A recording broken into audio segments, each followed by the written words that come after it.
present about Co-Choreo, a human-centric Gen AI framework for personalized injury-aware chronographic adaptation. So I think, Joyce, you can share your slide and you can move ahead.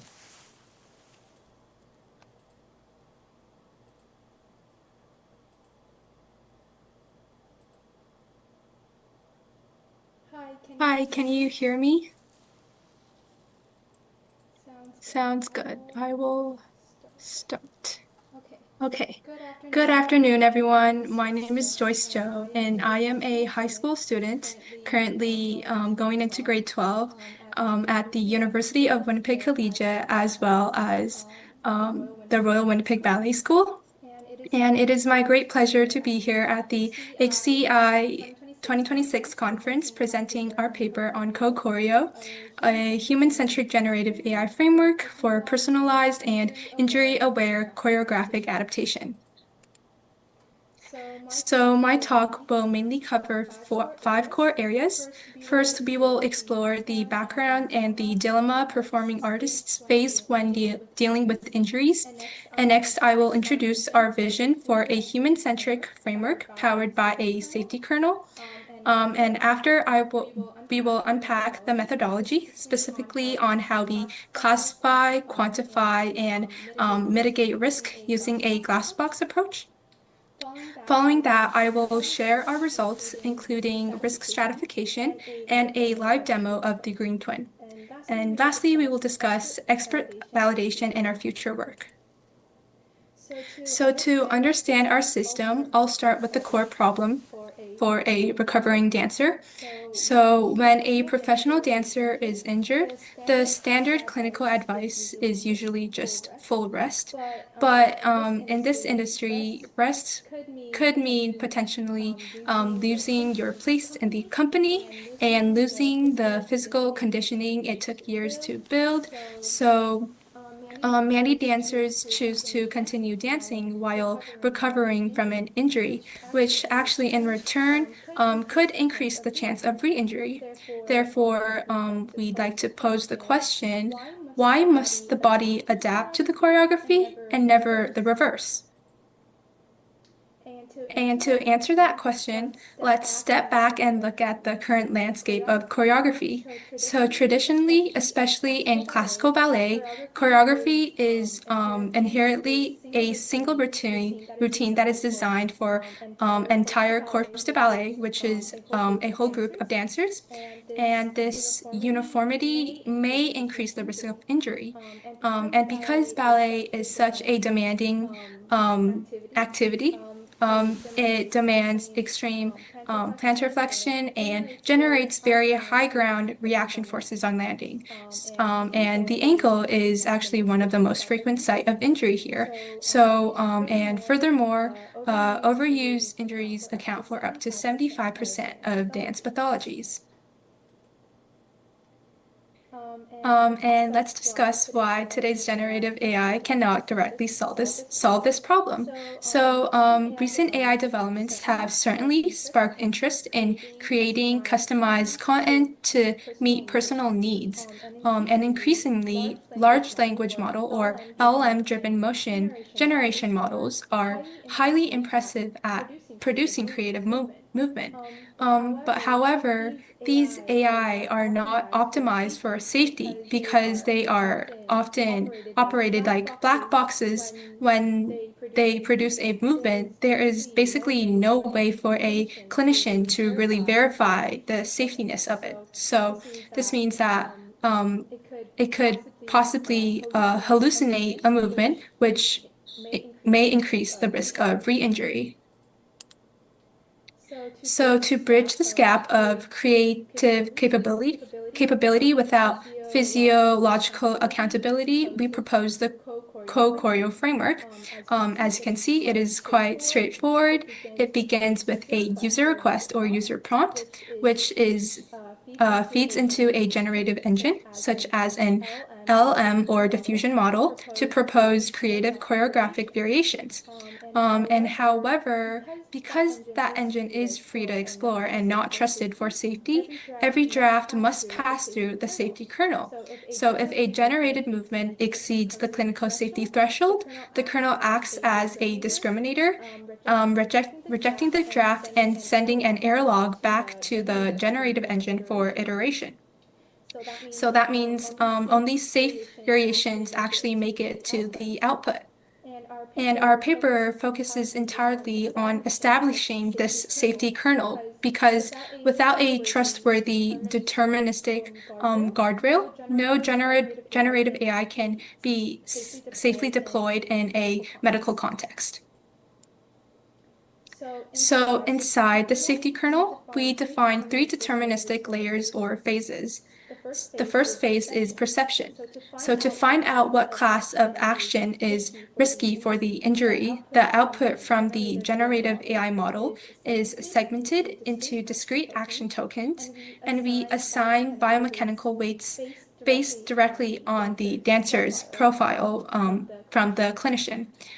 And then the second phase is quantification. So using our clinician-weighted cumulative load model, or CWCLM model in short, we compute a single cumulative risk score for the movement.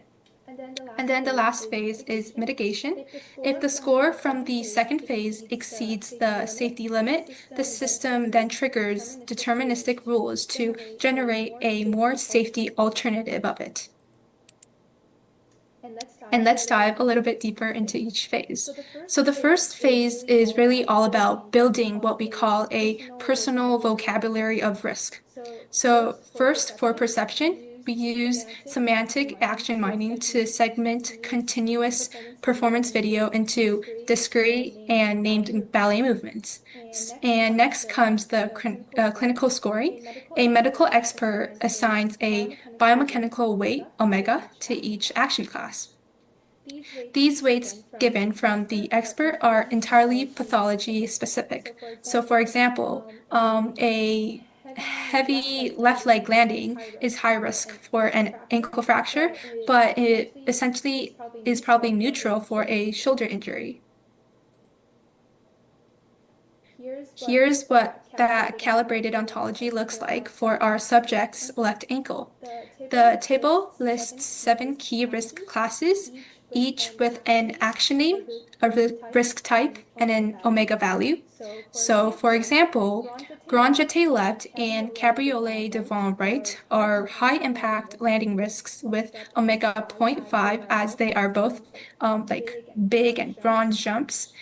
And then pirouette left, which is just turns, and seesaw formé, a slightly smaller jump, create a rotational torque or lateral shear, so therefore they are less impactful and are given the value 0.3. And then balancing extensions, which is just leg lifts on one leg, so you're like balancing, are given with the value of 0.2 as it is just static compression. And beyond the fact that this is just a label list, each class has a biomechanical reason for inclusion that makes the system explainable. So when the kernel flags risk, we can point to the exact action and the exact physical mechanism. Finally is third phase. So the third phase generates the safe alternative using two deterministic strategies. The first strategy is digital mirroring. So for high impact unilateral movements, we computationally reflect the motion, transferring the landing load entirely to the healthy leg. So again, for a grand jeté, which is a huge jump, this drops the effective risk weight on the injured side straight to zero.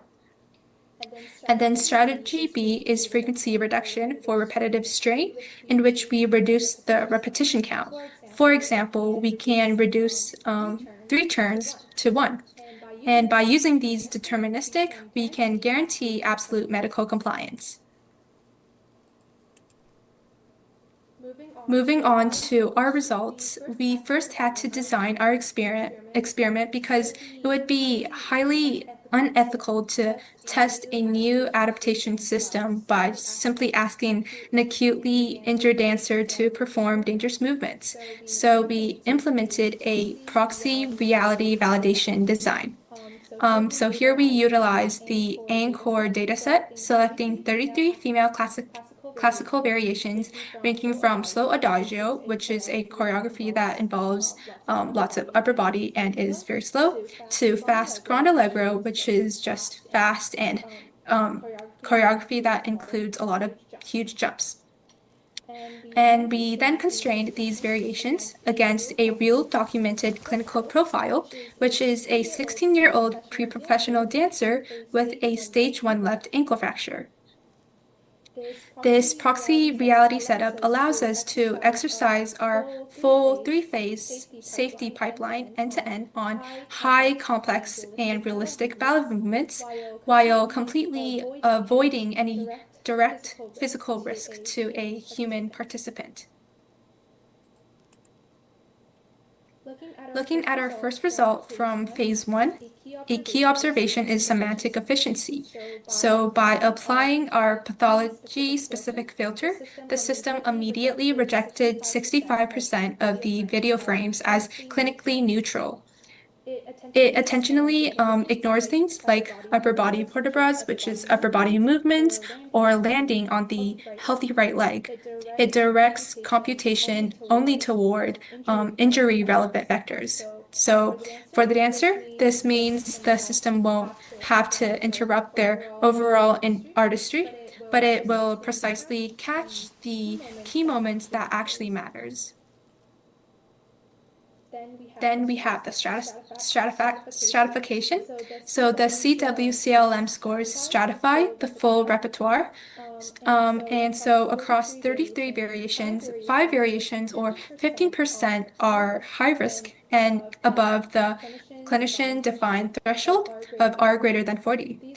These are flagged as biomechanically incompatible before they are attempted, and then 12 variations, or 36%, fall into the medium risk zone, where the issue is fatigue management. And then 16 variations, or 46%, are low risk and cleared for immediate rehearsal. So this is a much more helpful message than simply telling a dancer to not dance at all. Then we have created a heat map that demonstrates moments in the dance where the risk is concentrated at. So the darker cells mark a higher concentration of a particular risk class. For example, a medium risk variation may show a clear pirouette left spike, which is just a turn, while a high risk variation may show dense grand jeté left blocks, which is grand and big jumps. So, sorry. So the system can diagnose the kind of adaptation needed. And because we can pinpoint the exact cause for it, we can apply the corresponding strategies. For instance, if the risk, let's say, is repetitive rotation, frequency reduction is the way to go. Or if the risk is impact blending, then we use digital mirroring. To prove our green twin actually works, we evaluate it using one unified risk ontology, but they're two complementary lenses. So the top graph we see here is our endpoint clearance test. So if we want to test if the final movement is actually safe, as you can see, the green twin successfully brings the risk down from the red critical zone into the green cleared zone, achieving an average risk reduction of 74%. But a low final score isn't enough if the dancer experiences a dangerous impact spike mid-routine. So the bottom graph tracks the cumulative load over time. The red line here shows the original choreography crossing the critical threshold, while the green twin ensures the load stays safely below the limit throughout the entire phrase, which is represented by the green line.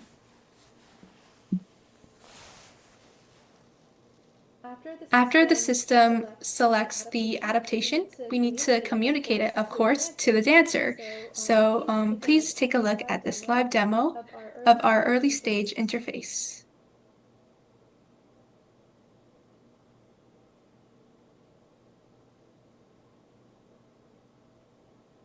So the system performs a real-time tracking, and the red lines you see on the dancer marks the risky reality that overloads the injured ankle. And on the right, the green skeleton designates the simulated safe goal trajectory. And you might have noticed that we are not fully rendering the altered kinematics in real time AR because this is more of an intentional design choice.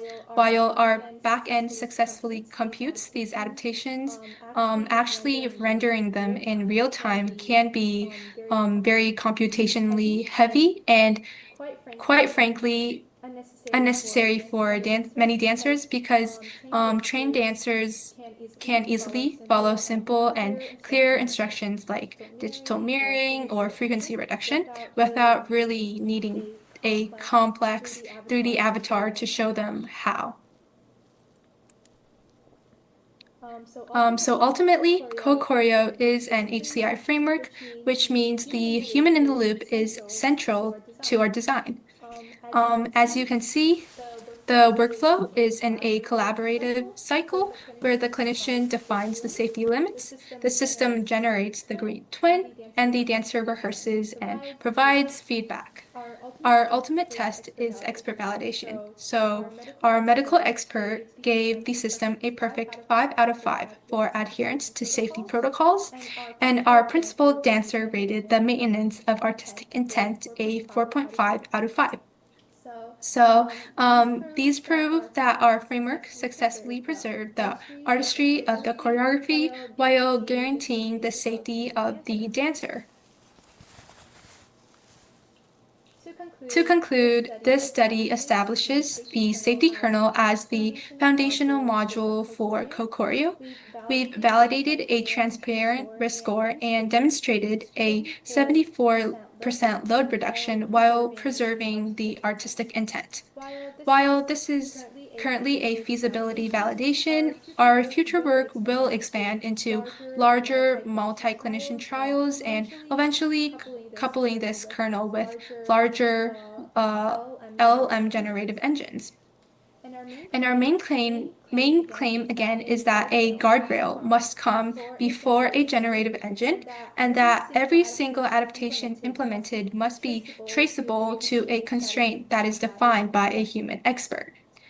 And although we built this system for classical ballet, this exact framework applies to really anyone who needs to perform a very demanding physical task under some sort of physical limitation. Ultimately, we would love to help people find that sweet balance between going completely full out while still recovering from an injury. And that's it. Thank you so much for listening, and I am happy to take any questions.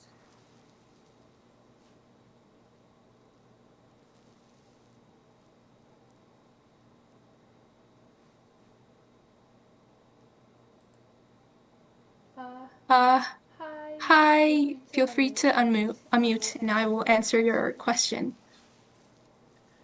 Hey, so great presentation. Uh, really great novel idea. And I think this could really help out dancers. I think that's really cool. You said you were starting 12th grade this year, this semester coming up? Yes, yes, I What do you am. have planned for the future? Do you have anything you like specifically want to study going forward or? Yes, I am actually super interested in electrical engineering. It is something that I definitely want to study in the future. And yeah, I am currently planning to apply for college. Congratulations. I wish you the best with your future. Good luck. Thank you. I think you got it in the bag based on this presentation. Great work. Congratulations on getting accepted into the conference. Thank you so much. I really appreciate it. Hi, uh, Vincent, if you would like to unmute. All right, Joyce, thank you. I wonder if you could say a little bit about the academic partners you have and their role in cooperation with you on this project. Yeah, of course. I'll go to the first slide. So, although I am currently in Winnipeg and taking my academics and ballet studies in Winnipeg, I am originally from Toronto. So for this project, I asked one of my doctors to help me and to kind of see whether if I am going in the right path.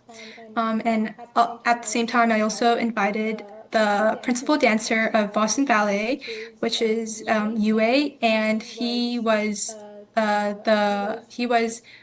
also a principal dancer at the Royal Winnipeg Ballet, and he was also one of my teachers. So both of my collaborators gave me very great guidance, and we worked together to establish this paper.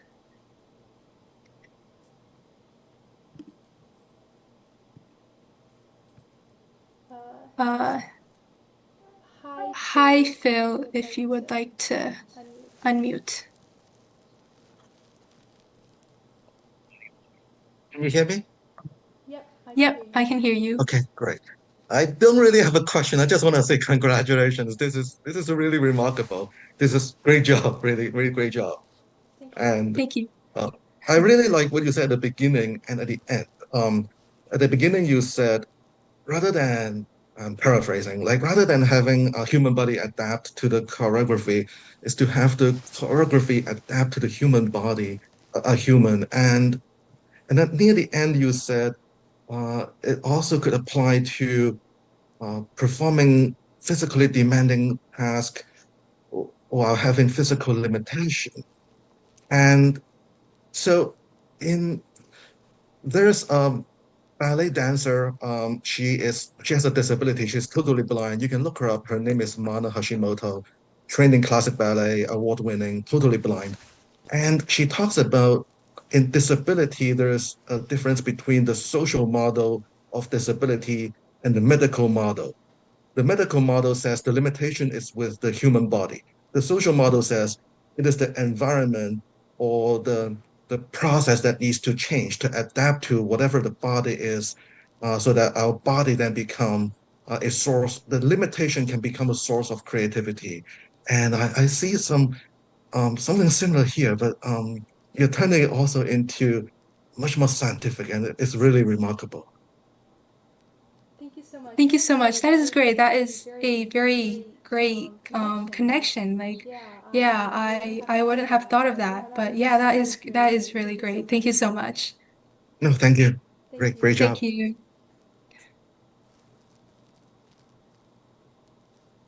And yeah, I see Dr. Kim.